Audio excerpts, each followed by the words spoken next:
Greetings, I'm your host, Dr. Wolfula, and when I'm not saying my prayers and continuing to be a wolf-like creature, regardless of whether or not the wolfsbane blooms or the autumn moon is bright, I'm here at Castle Wolfula, reviewing movies. Yes, I'm back at my ancestral home, Castle Wolfula. This regal estate has a long history behind it. A long, confusing, and often contradictory history behind it, which is why I won't be going into it. The point is, I'm here for another round of reviews of classic Universal monster movies for what I call June-Iversal Horror Month.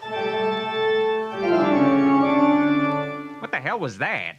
Whatever. In this video, I'll be tackling The Wolfman, starring Lon Chaney Jr., directed by George Wagner and released in 1941.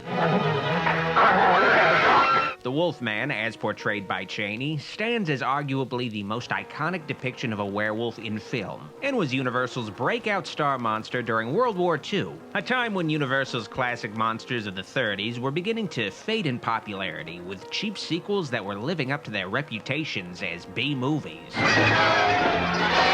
Despite Wolfman being a monster of the 40s, though, the idea, or at least the title of the film, actually began at Universal a full decade before. In 1931, fresh off the success of Frankenstein, Universal had a new star on their hands with Boris Karloff, and desperate to capitalize on Karloff's rise to fame, the studio commissioned various horror scripts Karloff could star in.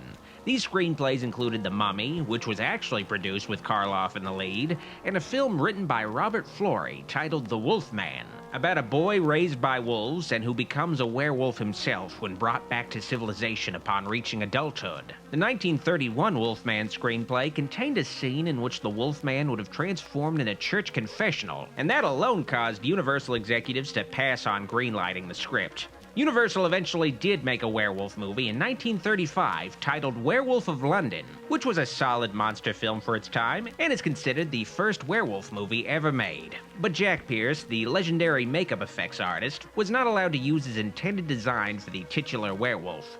Henry Hull, who played the monster, didn't want to sit through hours of putting on all the makeup required for the original design, so Jack Pierce was forced to take a much more simplistic approach in realizing the makeup for Werewolf of London. Looks like fucking Eddie Munster, and it's a major reason why this movie isn't Universal's most famous werewolf film. Hell, it's not even the most famous movie with the words Werewolf in London in the title. Eventually, Lon Chaney Jr. began to follow in his legendary father's 1,000 footsteps as an actor, while also borrowing his famous dad's name. I'm mighty glad to be here, Father.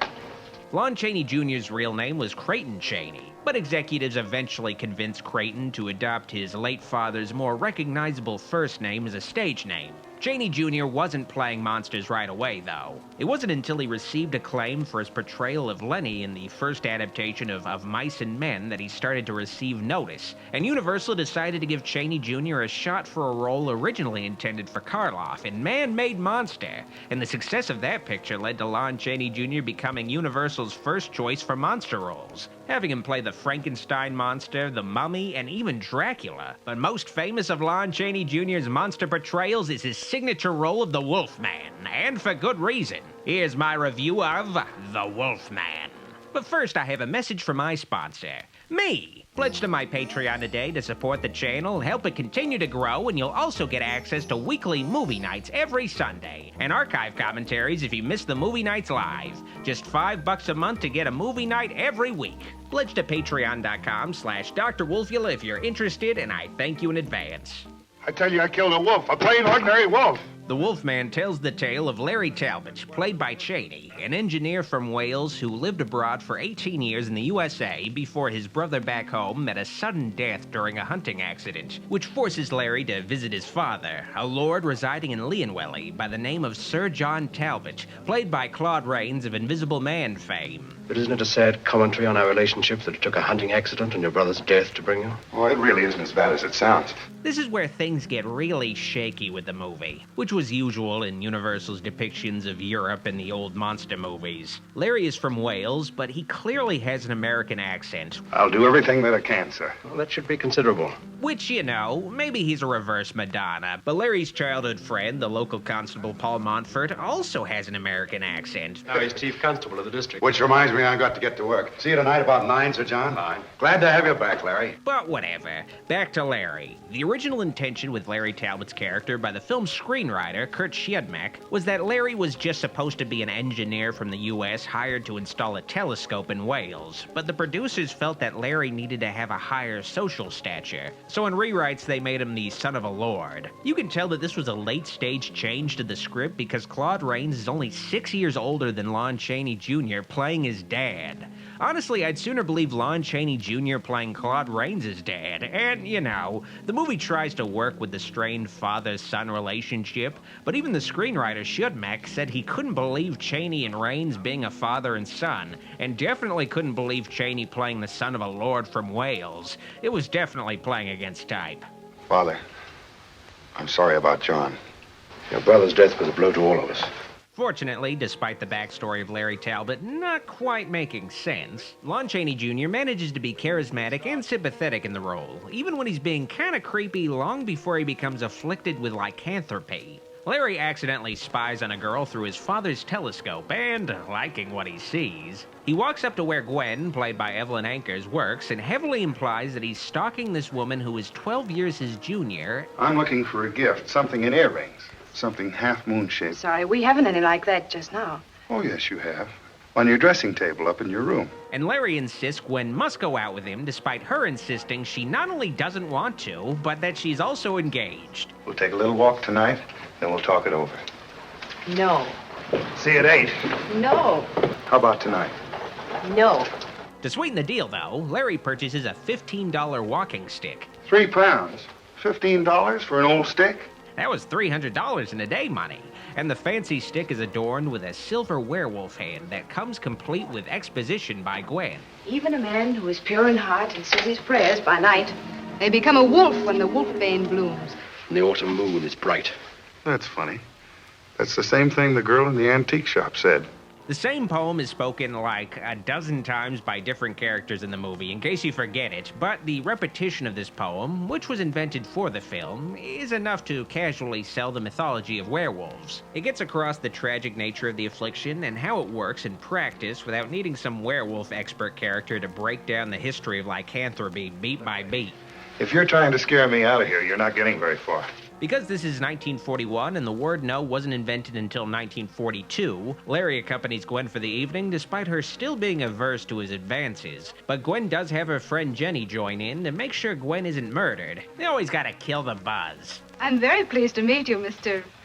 Just call me Larry. Speaking of kill, the trio heads out into the spooky, foggy woods to get their fortunes told by a group of traveling Romani, or as they like to be called today, gypsies. Jenny gets her fortune told by a gypsy played by Bela Lugosi, aptly named Bela. I just don't know how he ever got typecast. Can you really read the future? I will not disappoint you, my lady. When Bela tries to read Jenny's fortune, he only sees a pentagram and tells her to get the fuck out of his gypsy tent. Go! Yes, I'm going! The screenwriter of The Wolfman, Kurt Siodmak, was actually a German-born Jew who fled his home country as the Nazis took over. What's this pentagram business? Well, every werewolf is marked with that and sees it in the palm of his next victim's hand. The use of a pentagram to mark werewolf victims for death parallels how the Nazis forced Jews to wear a yellow Star of David patch, marking them for death as well. Stay here. As Jenny flees, she's attacked by a wolf, and Larry puts his new pimp cane through its paces before using it later to keep his bitches in line. Larry, what happened? What's the matter? Larry is injured through the ordeal, but when the feds arrive at the crime scene, the two bodies they find are both human. Jenny, of course, but the wolf Larry claimed to kill was actually Bela, who was no stranger to thankless cameos at this point in his career, but the point is that nobody in the village believes Larry's story. Bela the gypsy was killed last night. They found your stick by the body. And they also think Gwen is a bit of a tramp escorting Larry that night as well. You know she just wanted to walk out in the dark. You mustn't speak of my Gwen like that. When visiting the Gypsy Carnival, Bela's mother, Mileva, played memorably by Maria Uspinskaya, reveals that her son was a werewolf, killed by the silver-tipped cane. A werewolf can be killed only with a silver bullet, or a silver knife, or a stick with a silver handle. And now that Larry has been bitten, he too will become a wolf when the moon is full. And unfortunately in this town, every night is a full moon. The worst fucking place to be if you're a werewolf.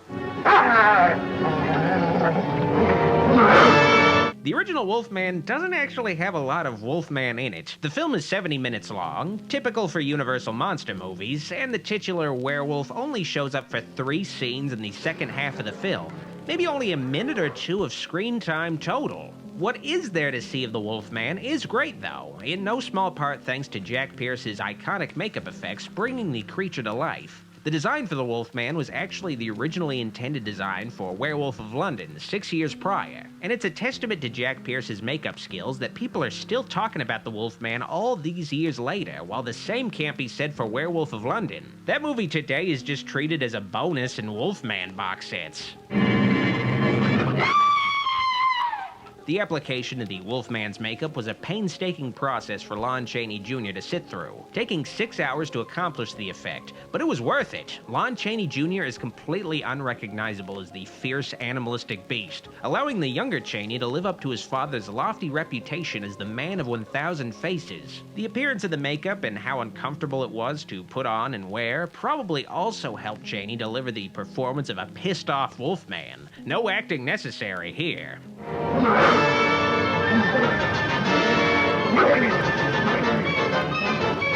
While the Wolfman is famous for the dissolving transformation sequences, the original film keeps the transformations to a minimum, initially only showing us Larry's feet when he changes, but really, shots of Wolfman feet are all you need. Footprints? No, animal tracks, a wolf. A wolf? I'm still upset, though, that they released that Halloween mask of me but marketed it as a Wolfman mask. We look nothing alike. What is this story about a man turning into a wolf? You mean the werewolf? Despite the scarcity of Wolfmen in this Wolfman picture, what makes the movie work without it in the end isn't just the dark atmosphere of its foggy sets. Every Universal horror movie had that going for them. It's that the Wolfman's really, for most of the movie, a psychological horror film about belief. But don't try to make me believe that I killed a man when I know that I killed a wolf. Yes, yes. We're all a little bit confused. Until the final act, it's kept ambiguous whether or not Larry is actually transforming into a werewolf, or if it's all just in his mind. Paranoid delusions. Oh, but they're treating me like I was crazy. The town is split down the middle between those who believe in superstitions and those who follow hard facts, science. Patient is mentally disturbed. Perhaps the shock did it. Larry counts himself in the latter camp initially, but the firmness of the gypsy beliefs gradually convince Larry that he's becoming a werewolf. Go now, and heaven help you. They're so sure of it, so it must be true. That's how superstitious beliefs are passed on, and if enough people believe, that's enough to seem credible. Hey, what's all the excitement? There's a werewolf in camp. The Wolfman explores whether or not there is some truth to superstitions, or if they are purely an invention of the mind. Do you believe in werewolves? I believe that a man lost in the mazes of his mind may imagine that he's anything. Early on, the film states that lycanthropy is just a mental illness, presenting the idea that maybe him hearing all of these stories about werewolves could convince Larry into believing he was a werewolf going on these killing sprees. The scientific name for it is lycanthropia. It's a variety of schizophrenia.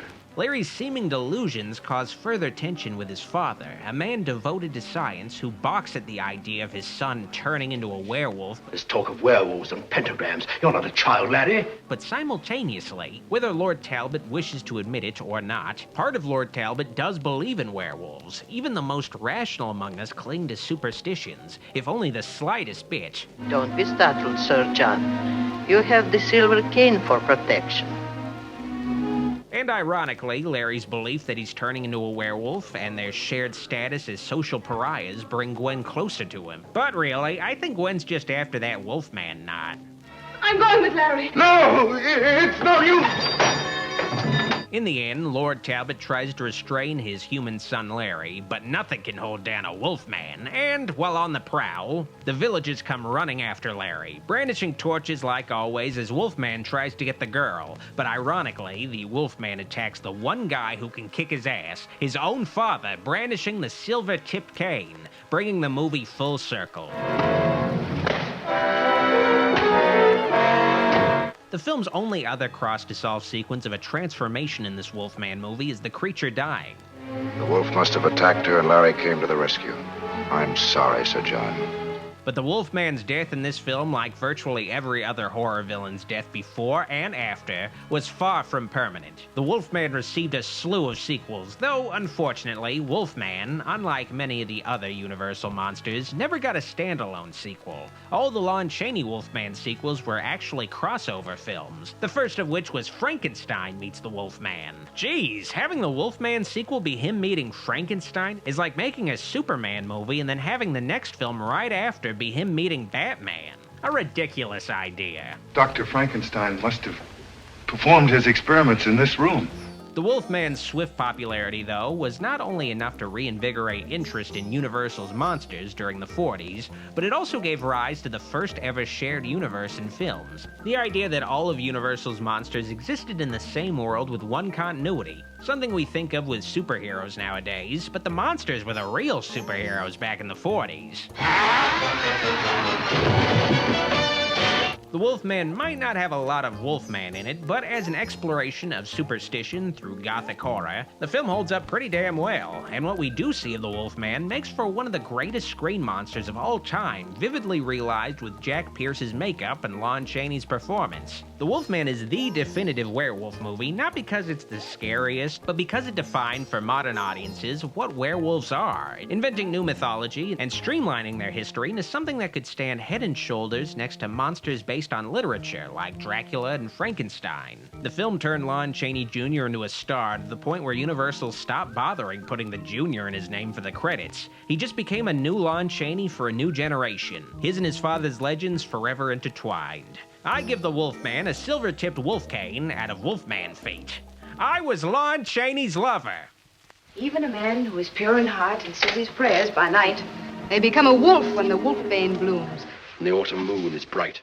This video is made possible through the pledges of my Patreon supporters, and I'd like to give a very special thanks to the kind folks pledged to my shoutouts tier. All of the support on Patreon means a lot to me, and it helps my dark influence continue to grow. If you like this video, like it, and if you loved it, click the subscribe and bell buttons for more vids. Be sure to also keep in touch by following me on social media at Facebook, Instagram, and Twitter at Dr. Wolfula. While I still have your attention, consider pledging to my Patreon to support the channel and get bonus content like previews, VIP Discord server access, private movie night streams, and credits in videos. Consider pledging at patreon.com/Dr. Wolfula. Also, check out official Dr. Wolfula t-shirts and other merch on tpublic.com/user/Dr. Wolfula. Thanks for watching. See you all next time. Dr. Wolfula signing out.